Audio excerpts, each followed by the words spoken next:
Cinema ఎలా అనిపించింది? Cinema ఎలా అనిపించింది? ఇప్పుడే మా ఇంటి బంగారం చూసే చూస్తున్నాను. బంగారం లాంటి సినిమా. మన బంగారం సమంత గారు కొట్టారు, బాగా కొట్టారు, ప్రేమగా కొట్టారు. సో యా, సినిమా విషయానికి వస్తే సినిమా కొంచెం మెల్లగా స్టార్ట్ అవుతుంది, కొంచెం స్లోగా ఉంటుంది స్టోరీ టెల్లింగ్, స్క్రీన్ ప్లే అంతా. బట్ ఓవరాల్గా వెళ్తూ ఒక half an hour 20 minutes half an hour తర్వాత మీకు స్టోరీలోకి వెళ్ళిపోతారు. ఏం జరుగుతుంది, ఏమవుతుంది, ఒక్కొక్క క్యారెక్టర్ ఏం ప్లే చేస్తుంది, ఏ క్యారెక్టర్కి ఎంత ఇంపార్టెన్స్ ఇస్తున్నాము క్లియర్గా అర్థమైపోతుంది మీకు. రొటీన్ స్టోరీ అని చెప్తాను. Same family revenge drama, but with some action thrilling elements. So ఎక్కడ మూవీ నుంచి డీవియేట్ అవ్వకుండా స్టోరీకి స్టిక్ అయ్యి, అంటే సమంత గారి క్యారెక్టర్ ఏం ట్రబుల్స్ ఫేస్ చేసింది, ఆవిడ ఏం ట్రబుల్స్ ఎదుర్కోవాలి, అదే సినిమా బేసిక్గా.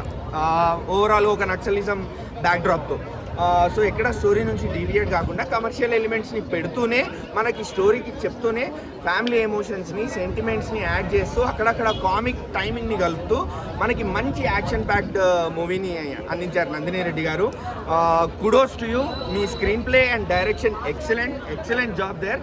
డిఓపి అసలు యాక్షన్ సీక్వెన్సెస్లో ఆ కెమెరా వర్క్ కానీ, ఒక్కొక్క షాట్ పడుతుంది, కొన్ని కెమెరా యాంగిల్స్ పడతాయి, సమంత గారి వెనక అమ్మవారి ఫోటో కానీ, అట్లాంటి కొన్ని షార్ట్స్ డిఓపి మాత్రం అద్దర కొట్టేశారు. అండ్ బ్యాక్గ్రౌండ్ మ్యూజిక్, సినిమాని బ్యాక్గ్రౌండ్ మ్యూజిక్ నెక్స్ట్ లెవెల్కి తీసుకెళ్ళింది. మనం యాక్షన్ని, ఆ థ్రిల్ని ఫీల్ అవుతాము అంటే మాత్రం బ్యాక్గ్రౌండ్ మ్యూజిక్ వల్లనే.